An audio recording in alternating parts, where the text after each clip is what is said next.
Okay, first I'll start actually with the stripping still right here. I had a local welder come in and weld this together for me. Basically, it's a 150-gallon stripping still. I'm doing pot still distilling here, which means a single batch at a time, and I'm using two stills. The stripping still removes all the alcohol, all the flavor very quickly, let's say probably around a 4 to 6 hour run for the distillation. And what goes in at 2 to 4% alcohol is coming out at about 30% alcohol. And the next day, the 150 gallons, which is down to about 50 gallons now, will go into my copper spirit still, which is a 60-gallon still. This is a recreation of a late 1800s farmhouse still, as they would have been used all throughout colonial America. This was made for me by a gentleman called Colonel Wilson out in Arkansas, who creates stills of anywhere from 10-gallon to 200-gallon size.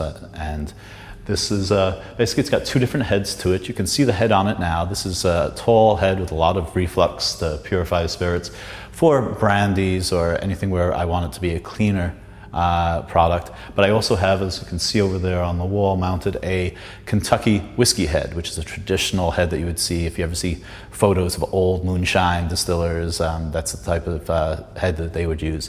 So this copper still can actually produce a lot of different styles of spirits. Putting in the same spirit with different heads on it and the temperatures I run it at will actually produce different flavors.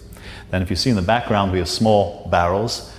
These are all 2, 3, and 5-gallon barrels. And the reason to use those is that normal 53-gallon American barrel takes anywhere from 4 to 8 years for, let's say, a whiskey to age.